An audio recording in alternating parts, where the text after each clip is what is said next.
Establishment of NHRC के बारे में। एनएचआरसी एक स्टैट्यूटरी बॉडी है और पिछले कई सेशन से अपन बात कर रहे हैं। स्टैट्यूटरी बॉडी है, इसका सीधा सा मतलब ये है कि एनएचआरसी को पार्लियामेंट के एक्ट के थ्रू इस्टेब्लिश किया गया है। कब इस्टेब्लिश किया गया था? 1993 में इस्टेब्लिश किया गया था। और किस एक्ट के थ्रू इस्टेब्लिश किया गया था? Protection of human rights act 1993 के थ्रू इस्टेब्लिश किया गया था। पहली बात, एनएचआरसी एक स्टैट्यूटरी बॉडी है। इसको दूसरे सेंस में ये भी बोल सकते हैं कि एनएचआरसी कॉन्स्टिट्यूशनल बॉडी नहीं है। मतलब कॉन्स्टिट्यूशन के किसी भी आर्टिकल में ये नहीं लिखा हुआ कि नेशनल ह्यूमन राइट्स कमीशन होना चाहिए। स्टैट्यूटरी बॉडी है, इसको पार्लियामेंट के एक्ट के थ्रू इस्टेब्लिश किया गया था। 1993 में इस्टेब्लिश किया गया। और एक्ट कौन सा था? Protection of human rights act 1993। NHRC का काम क्या है? It is a watchdog of human rights in the country. Human rights हमारे कंट्री में किसी के छीने तो नहीं जा रहे हैं, उसकी देखरेख करना, उसके वॉचडॉग के तौर पे काम करने का काम किसका है? एनएचआरसी का है। ह्यूमन राइट्स का मतलब rights relating to life, liberty, equality and dignity of individuals guaranteed by the constitution. Constitution में जो भी लाइफ को लेके, लिबर्टी को लेके, इक्वलिटी को लेके, डिग्निटी को लेके राइट्स दिए हुए हैं, कहीं वो तो नहीं छीने जा रहे हैं। Rights embodied in the international covenants. Covenants का बड़ा सिंपल सा मतलब है एग्रीमेंट्स। तो इंटरनेशनल एग्रीमेंट्स के थ्रू जो भी ह्यूमन राइट्स दिए हुए हैं, कहीं वो तो नहीं छीने जा रहे हैं। And rights enforceable bye courts in India. ऐसे ह्यूमन राइट्स जो कि इंडियन कोर्ट्स के द्वारा एनफोर्सेबल हैं, कहीं वो तो नहीं छीने जा रहे हैं। इस सब की देखरेख करने का काम किसका है? एनएचआरसी का है। इंटरनेशनल कोविनेंट्स, बड़ा सिंपल सा मतलब होता है कोविनेंट्स का एग्रीमेंट्स। तो ह्यूमन राइट्स को लेके दो इंटरनेशनल कोविनेंट्स हैं। एक तो है international covenant on civil and political rights और दूसरा है international covenant on economic, social and cultural rights. और इन दोनों कोविनेंट्स को यूनाइटेड नेशन की जनरल असेंबली ने अडॉप्ट कर लिया ऑन December 16, 1966 और इंडियन गवर्नमेंट ने इनको साइन कर लिया, इनके साथ में अग्री कर लिया ऑन April 10, 1979। बड़ी बेसिक सी बातचीत। एनएचआरसी स्टैट्यूटरी बॉडी है, 1993 में स्टैब्लिश की गई। किस एक्ट के through? Protection of human rights act 1993 के थ्रू। NHRC is the watchdog of human rights in the country. NHRC के ऑब्जेक्टिव्स क्या हैं? पहला objective, to strengthen the institutional arrangements through which human rights issue could be addressed in their entirety in a more focused manner. Human rights के issue को solve करने के लिए, address करने के लिए जो भी इंस्टीट्यूशंस बनाए गए हैं, जो भी इंस्टीट्यूशनल अरेंजमेंट्स सेट किए गए हैं, उनको और मजबूत करना, स्ट्रेंथन करने का काम किसका है? एनएचआरसी का है। दूसरा, to look into allegations independently of the government in a manner that would underline the government's commitment to protect human rights। कोई अगर ह्यूमन राइट वायलेशन को लेके एलिगेशन है तो सरकार से इंडिपेंडेंट रह के उनको इंक्वायर करना, उनको चेक करने का काम किसका? एनएचआरसी का। और इस तरीके से इंक्वायर करना है कि सरकार का जो कमिटमेंट है कि हम ह्यूमन राइट्स को प्रोटेक्ट करेंगे, वो अपहोल्ड हो, वो मजबूत हो। और finally, to complement and strengthen the efforts that have already been made in this direction. सरकार ने, वेरियस इंस्टीट्यूशंस ने ह्यूमन राइट्स को प्रोटेक्ट करने के लिए जो भी एफर्ट्स अब तक लिए हैं, उनको और मजबूत करने के लिए, उनको और कॉम्प्लीमेंट करने के लिए स्टेप्स कौन लेता है? एनएचआरसी लेता है। बहुत सिंपल सी बातचीत है। इसके बाद बात आती है कंपोजिशन क्या है एनएचआरसी का। NHRC is a multi member body. NHRC में एक तो होते हैं चेयरपर्सन और चेयरपर्सन के अलावा 5 और मेंबर्स होते हैं। चेयरपर्सन किसे बनाया जा सकता है एनएचआरसी का? Retired chief justice of India को बनाया जा सकता है, जज ऑफ सुप्रीम कोर्ट को बनाया जा सकता है। चेयरपर्सन किसे बनाया जा सकता है? CGI, retired chief justice of India, और जज ऑफ सुप्रीम कोर्ट को चेयरपर्सन बनाया जा सकता है। और ये जो 5 मेंबर्स हैं, वो मेंबर्स कौन कौन हो सकते हैं? एक तो कोई भी सुप्रीम कोर्ट का रिटायर्ड या फिर सर्विंग जज मेंबर बनेगा। एक तो कौन बनेगा? सुप्रीम कोर्ट का रिटायर्ड या फिर सर्विंग जज। दूसरा, chief justice of high court, serving हो चाहे रिटायर्ड हो। किसी भी हाई कोर्ट के चीफ जस्टिस या तो रिटायर्ड वाले या सर्विंग दूसरे मेंबर होंगे। और इसके अलावा 3 और लोगों को अपॉइंट किया जाएगा, ऐसे लोगों को जिनके पास में नॉलेज है, जिनके पास में प्रैक्टिकल एक्सपीरियंस है ह्यूमन राइट्स को लेके। और इन 3 लोगों में से एक कौन होगी? विमेन होगी, फॉर श्योर होना ही होना पड़ेगा। कंपोजिशन क्या है? एक तो चेयरपर्सन है। चेयरपर्सन किसे बनाया जा सकता है? Retired chief justice of India को या सुप्रीम कोर्ट के जज को। और फिर इसके अलावा 5 मेंबर्स हैं। 5 मेंबर्स में से एक कौन होगा? सुप्रीम कोर्ट के जज, रिटायर्ड या फिर सर्विंग। दूसरा कौन होगा? Chief justice of high court, retired या फिर सर्विंग। और 3 पर्सन्स ऐसे जिनको ह्यूमन राइट्स को लेके बहुत नॉलेज हो, बहुत सारा प्रैक्टिकल एक्सपीरियंस हो। और इन 3 पर्सन्स में से एक विमेन होंगी ही होंगी। ये जो हैं चेयरपर्सन और 5 मेंबर्स, ये फुल टाइम मेंबर्स हैं। इसके अलावा 7 एक्स ऑफिशियो मेंबर्स भी होते हैं। एक्स ऑफिशियो मेंबर्स मतलब बाय वर्च्यू ऑफ कि जैसे chairperson of the national commission for minorities जो भी होगा वो NHRC का मेंबर होगा ही होगा।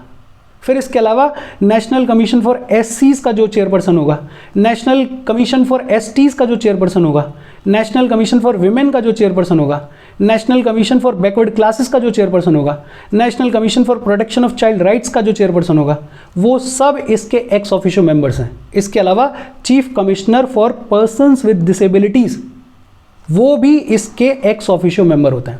5 तो हैं परमानेंट मेंबर, एक चेयरपर्सन और 5 और मेंबर्स। 6 लोग जो हैं वो परमानेंट मेंबर्स हैं और 7 जो हैं एक्स ऑफिशियो मेंबर्स हैं। कौन कौन से हैं एक्स ऑफिशियो चेयरपर्सन्स?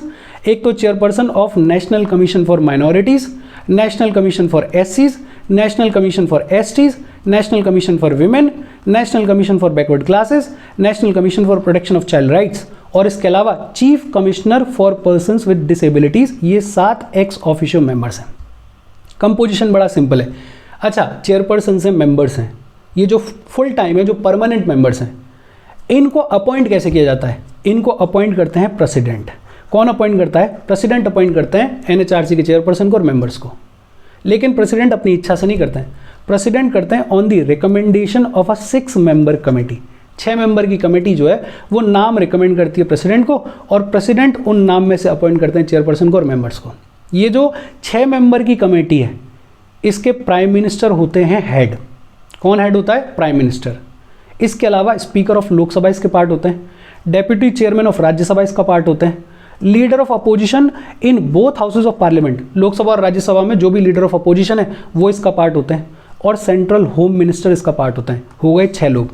6 मेंबर की कमेटी नाम रिकमेंड करेगी, उन रिकमेंडेशंस के बेसिस पे प्रेसिडेंट जो है वो अपॉइंट करते हैं चेयरपर्सन को और मेंबर्स को ऑफ NHRC। 6 मेंबर की कमेटी में कौन कौन है? प्राइम मिनिस्टर जो कि हेड है, speaker of Lok Sabha, deputy chairman of Rajya Sabha, leader of opposition in both the houses of parliament और सेंट्रल होम मिनिस्टर। एक चीज़ और, अगर किसी सिटिंग जज ऑफ सुप्रीम कोर्ट को या sitting chief justice of high court को अपॉइंट किया जाएगा एज मेंबर ऑफ NHRC तो उसको अपॉइंट करने से पहले चीफ जस्टिस ऑफ इंडिया से कंसल्ट करना ही करना पड़ेगा। एक बार फिर से देख लेते हैं अपन ने क्या बात करी कि एक तो NHRC जो है वो स्टैट्यूटरी बॉडी है, 1993 में स्टैब्लिश किया गया इसको। किस एक्ट के through? Protection of human rights act 1993 के through. NHRC is the watchdog of human rights in the country. इसमें तो कोई दिक्कत होनी नहीं चाहिए। मल्टी मेंबर बॉडी है, इसमें एक होते हैं चेयरपर्सन और 5 और मेंबर्स होते हैं। चेयरपर्सन किसे बनाया जा सकता है? Retired chief justice of India या सुप्रीम कोर्ट के जज को। 5 जो मेंबर्स हैं उनमें से एक कौन होंगे? सुप्रीम कोर्ट के जज, या तो रिटायर्ड हो या सर्विंग हो। दूसरे कौन होंगे? Chief justice of high court, या तो रिटायर्ड हो या सर्विंग हो। और 3 पर्सन्स और ऐसे लोग जिनको ह्यूमन राइट्स की बहुत नॉलेज है, बहुत एक्सपर्टीज है, और इन 3 में से एक विमेन होंगी ही होंगी। ये हैं full time members of NHRC। In full time members के अलावा 7 एक्स ऑफिशियो मेंबर्स भी होते हैं और वो अपन ने देख लिया कि कौन कौन से एक्स ऑफिशियो मेंबर्स होते हैं। जो भी NHRC के चेयरपर्सन हैं और मेंबर्स हैं उनको अपॉइंट कौन करते हैं? प्रेसिडेंट अपॉइंट करते हैं। प्रेसिडेंट अपॉइंट करते हैं on the recommendation of 6 member committee. और ये जो 6 मेंबर की कमेटी है इसके हेड होते हैं प्राइम मिनिस्टर। प्राइम मिनिस्टर के अलावा स्पीकर ऑफ लोकसभा और डेप्यूटी चेयरमैन ऑफ राज्यसभा इसके मेंबर होते हैं। Leader of opposition in both the houses of parliament इसके मेंबर होते हैं और सेंट्रल होम मिनिस्टर भी इसके मेंबर होते हैं। अच्छा, अगर सिटिंग जज ऑफ सुप्रीम कोर्ट को या फिर sitting chief justice of high court को अपॉइंट किया जा रहा है NHRC के मेंबर के तौर पे या फिर चेयरपर्सन के तौर पे, तो वो किया जा सकता है only after consultation with the chief justice of India. अब सवाल आता है कि ये जो चेयरपर्सन है NHRC के, ये जो मेंबर्स हैं NHRC के, इनका टर्म कितना होता है? टर्म होता है 3/70, मतलब या तो 3 साल या 70 years of age whichever is earlier. या तो 3 साल तक रहेंगे या फिर 70 ईयर्स ऑफ एज, दोनों में से जो पहले आ जाएगा उसके हिसाब से इनका टर्म होता है। They are eligible for reappointment. इनको री अपॉइंट किया जा सकता है NHRC में, कोई दिक्कत वाली बात नहीं है।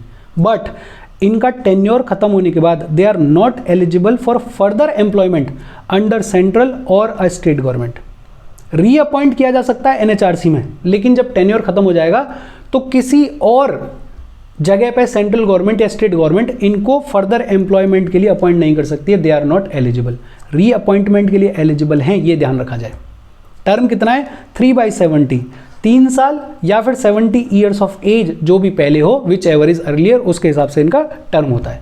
अच्छा, अपॉइंट किया गया है तो रिमूव भी किया जा सकता है। चेयरपर्सन को, मेंबर्स को रिमूव कौन कर सकते हैं? प्रेसिडेंट ही रिमूव कर सकते हैं, और प्रेसिडेंट रिमूव कर सकते हैं अंडर फॉलोइंग सर्कमस्टेंसेज।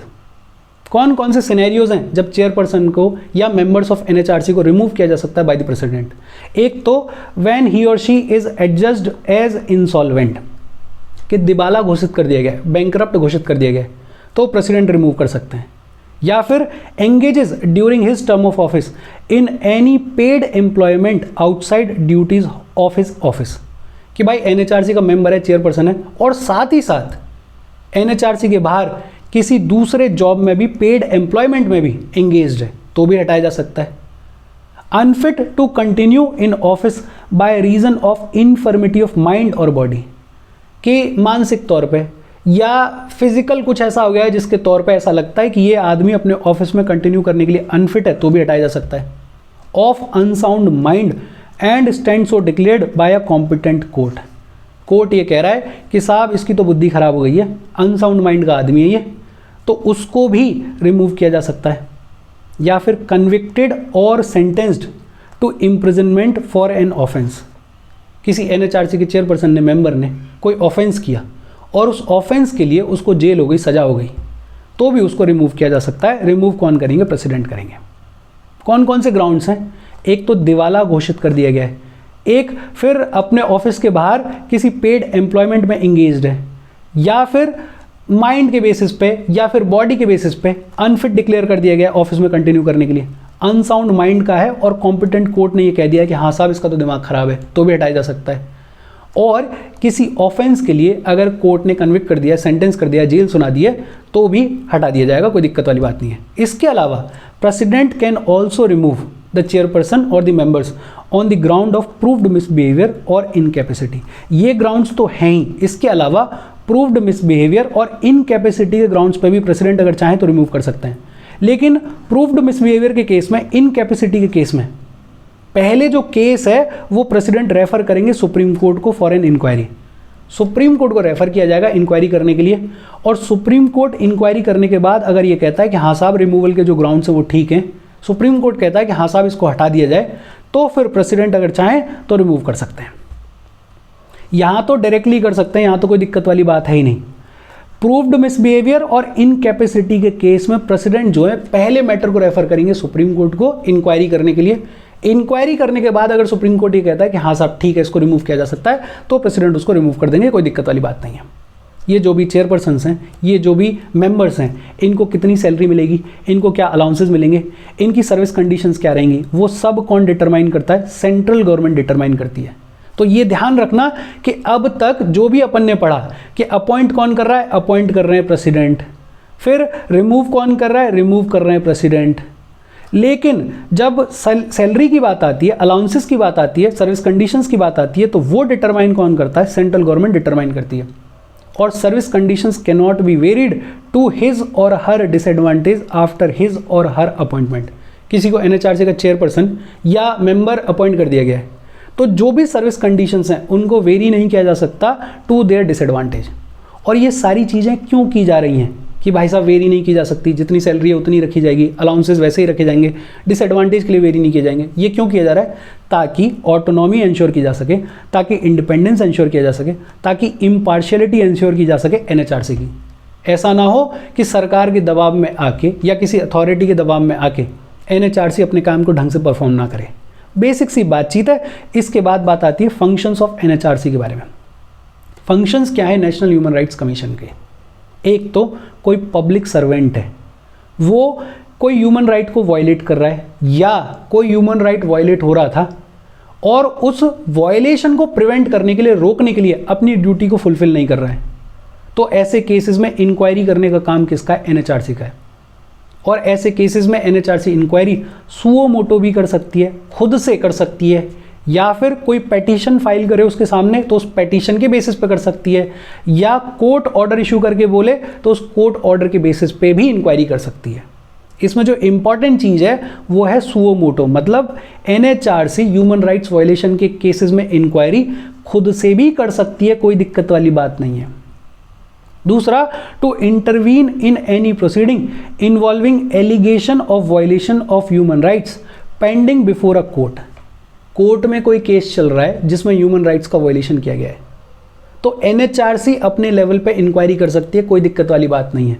और एनएचआरसी इंक्वायरी करके उस केस में कोर्ट के सामने डॉक्यूमेंट्स को भी सबमिट कर सकती है, बोल सकती है कि देखो हमने ये जांच करी और हमें ये मिला, अब आप देख लो इस बेसिस पे ये केस कहाँ जा रहा है। तो एनएचआरसी को ये पावर है कि कोई ऐसा केस है जिसमें ह्यूमन राइट्स के वायलेशन की बातचीत हो रही है, तो एनएचआरसी कोर्ट में केस चलने के बावजूद भी उसको इंक्वायर कर सकती है, देख सकती है, कोई दिक्कत वाली बात नहीं है। एनएचआरसी जो है वो जेल्स को विजिट करती है, डिटेंशन के प्लेसेस को विजिट करती है, और वहाँ पे जो कैदी रह रहे होते हैं, इनमेट्स रह रहे होते हैं, उनकी लिविंग कंडीशंस को स्टडी करती है, देखती है कि कहीं उनके ह्यूमन राइट्स का वायलेशन तो नहीं हो रहा है। To review constitutional and other legal safeguards for protection of human rights and recommend measures for their effective implementation. जो भी कॉन्स्टिट्यूशनल सेफगार्ड्स दिए गए, जो भी अदर लीगल सेफगार्ड्स दिए गए ह्यूमन राइट्स को प्रोटेक्ट करने के लिए, उनको टाइम टाइम पे रिव्यू करना, और अगर कुछ बदलने की ज़रूरत है, कुछ बदलाव की ज़रूरत है, तो मेजर्स भी रिकमेंड करना उनके इफेक्टिव इम्प्लीमेंटेशन के लिए। To review factors including acts of terrorism that inhibit enjoyment of human rights and recommend remedial measures. कोई बहुत एक्सट्रीम लेवल का केस हो गया है, जैसे कोई टेररिज्म का एक्ट हो गया है, और वहाँ पे किसी कारण की वजह से अगर ह्यूमन राइट्स का वायलेशन हो रहा है, तो उनको स्टडी करना, चेक करना, और जो रेमिडियल मेजर्स हैं उनको रिकमेंड करना, ये भी जिम्मेदारी किसकी है? एनएचआरसी की है। To study treaties and other international instruments on human rights and make recommendations for their effective implementation. International treaties sign हो गई, इंटरनेशनल अग्रीमेंट साइन हो गए ह्यूमन राइट्स को लेके, उनको प्रॉपरली स्टडी करना और उनको कैसे इफेक्टिवली इंप्लीमेंट किया जाएगा उसके रिगार्डिंग रिकमेंडेशन देना, ये भी काम किसका है? एनएचआरसी का है। To undertake and promote research in the field of human rights. Human rights के फील्ड में रिसर्च को प्रमोट करना, स्टडीज़ करना, वो सारा काम किसका है? एनएचआरसी का है। To spread human rights literacy among the people and promote awareness of the safeguards available for the protection of these rights. Human rights नाम की कोई चीज़ है, उसके रिगार्डिंग लिटरेसी, उसके रिगार्डिंग अवेयरनेस स्प्रेड करना, उसके जो सेफगार्ड्स हैं उसके रिगार्डिंग अवेयरनेस स्प्रेड करना, ये भी काम किसका है? एनएचआरसी का। गांव खेड़ों में अगर जाओगे तो पता चलेगा कि ऐसे लोग हैं जिनको पता ही नहीं है कि ह्यूमन राइट्स नाम की कोई चीज़ है, ह्यूमन राइट्स नाम जैसा कुछ चल रहा है दुनिया में। तो ये जानकारी देना, अवेयरनेस क्रिएट करना, लिटरेसी क्रिएट करना, ये भी काम कौन करता है? एनएचआरसी करता है। To encourage the efforts of non governmental organisations working in the field of human rights. बड़े सारे एनजीओज जो हैं वो ह्यूमन राइट्स को प्रोटेक्ट करने के लिए, उनके रिगार्डिंग अवेयरनेस फैलाने के लिए काम करते हैं, उन सब की मदद करना, उनको एनकरेज करना एनएचआरसी का काम है। To undertake such other functions as it may consider necessary for the promotion of human rights. Human rights के प्रमोशन के लिए अगर एनएचआरसी को लगता है कि कोई और स्टेप लिया जा सकता है, कोई और मेजर लिया जा सकता है, तो ऐसे स्टेप्स लेने की भी जिम्मेदारी किसकी है? एनएचआरसी की है। देखो, फंक्शंस को अगर एक लाइन में कंक्लूड किया जाए तो ह्यूमन राइट्स का वायलेशन नहीं होना चाहिए, ह्यूमन राइट्स को प्रोटेक्ट करना है, उनके रिगार्डिंग अवेयरनेस स्प्रेड करनी है, उनके रिगार्डिंग स्टडी करनी है, उनके रिगार्डिंग प्रमोट करना है अवेयरनेस को, ये काम है एनएचआरसी का। एक जो इंपॉर्टेंट चीज़ है वो ध्यान रखना कि सुओ मोटो एक्शन भी ले सकता है एनएचआरसी, कोई दिक्कत वाली बात नहीं है। खुद से भी, जरूरी नहीं कि पेटिशन ही फाइल की जाए, सुओ मोटो भी इंक्वायरी कर सकता है अगर ह्यूमन राइट्स का वायलेशन हो रहा है तो। एक बार फिर से देख लेते हैं ब्रीफली, फटाफट से। एनएचआरसी कैसी बॉडी है? स्टैट्यूटरी बॉडी है। कब स्टैब्लिश की गई? 1993 में स्टैब्लिश की गई। किस एक्ट के थ्रू की गई? Protection of human rights act 1993। NHRC is the watchdog of human rights in the country. Multi member body है, एक चेयरपर्सन होते हैं और 5 मेंबर्स होते हैं। चेयरपर्सन किसे बनाया जा सकता है? Retired chief justice of India को या फिर सुप्रीम कोर्ट के जज को। मेंबर्स 5 है। पहला कौन हो सकता है? एक तो सर्विंग या फिर रिटायर्ड जज ऑफ सुप्रीम कोर्ट को, दूसरा chief justice of high court को, सर्विंग हो या फिर रिटायर्ड हो, और 3 और पर्सन्स ऐसे जिन्होंने ह्यूमन राइट्स के फील्ड में बहुत नॉलेज गेन किया है, जिनके पास में बहुत सारी एक्सपर्टीज़ है, और इन 3 पर्सन्स में से एक विमेन होगी। 7 एक्स ऑफिशियो मेंबर्स होते हैं। कौन कौन होते हैं? नेशनल कमीशन फॉर माइनॉरिटीज़ का चेयरपर्सन, नेशनल कमीशन फॉर एससीज का chairperson, national commission for STs का chairperson, national commission for women का chairperson, national commission for backward classes का chairperson, national commission for protection of child rights का chairperson और chief commissioner for persons with disabilities. ये 7 ex officio members होते हैं। Chairpersons और members को, chairperson और मेंबर्स को अपॉइंट कौन करता है? प्रेसिडेंट अपॉइंट करते हैं, बट प्रेसिडेंट अपॉइंट करता है on the recommendation of 6 member committee. इस 6 मेंबर कमेटी का हेड होते हैं प्राइम मिनिस्टर, प्राइम मिनिस्टर के अलावा speaker of Lok Sabha, deputy chairman of Rajya Sabha, फिर leader of opposition in both the houses of parliament और सेंट्रल होम मिनिस्टर इसके मेंबर्स होते हैं। किसी भी सिटिंग जज ऑफ सुप्रीम कोर्ट को या sitting chief justice of high court को अपॉइंट किया जाएगा एनएचआरसी के लिए तो चीफ जस्टिस ऑफ इंडिया से कंसल्ट किया जाएगा। टर्म कितना है? 3/70, 3 साल या फिर 70 years of age, whichever is earlier. Reappointment के लिए एलिजिबल हैं, कोई दिक्कत वाली बात नहीं है। रिमूव कैसे किया जा सकता है चेयरपर्सन को और मेंबर्स को? प्रेसिडेंट के द्वारा रिमूव किया जा सकता है। कौन कौन से ग्राउंड्स हैं? इनसॉल्वेंट डिक्लेयर कर दिया गया, किसी पेड एम्प्लॉयमेंट में इंगेज्ड हैं, या फिर अनफिट हैं बाय वर्च्यू ऑफ माइंड और बॉडी, या फिर अनसाउंड माइंड का डिक्लेयर कर दिया गया है, या किसी ऑफेंस के लिए उनको कन्विक्ट कर दिया गया है, सेंटेंस सुना दिया गया है। इसके अलावा प्रूव्ड मिसबिहेवियर और इनकैपेसिटी के ग्राउंड्स पे भी प्रेसिडेंट रिमूव कर सकते हैं चेयरपर्सन और मेंबर्स को। लेकिन जब बात आएगी प्रूव्ड मिसबिहेवियर और इनकैपेसिटी की तो प्रेसिडेंट मैटर को रेफर करेंगे सुप्रीम कोर्ट को इंक्वायरी करने के लिए। सुप्रीम कोर्ट इंक्वायरी करने के बाद अगर ये कहता है कि हाँ यार इनको रिमूव किया जाना चाहिए तो प्रेसिडेंट उसको रिमूव करेंगे। Salary, allowances, other service conditions कौन डिटरमाइन करता है? इनकी सेंट्रल गवर्नमेंट करती है और ये जो कंडीशंस हैं इनको वेरी नहीं किया जा सकता टू द डिसएडवांटेज। फंक्शंस क्या हैं वो अभी अपन ने देख लिए। एक लाइन में अगर सिंपली बोला जाए तो ह्यूमन राइट्स का वायलेशन नहीं होना चाहिए, उनके रिगार्डिंग अवेयरनेस, उनके रिगार्डिंग इंक्वायरी, उनके रिगार्डिंग रिसर्च, उनके रिगार्डिंग एजुकेशन प्रमोट करना, सारी देखरेख करना, वो काम किसका है? एनएचआरसी का है। इसके साथ आज की अपनी बातचीत खत्म हो गई। कोई डाउट हो please comment. Thank you very much.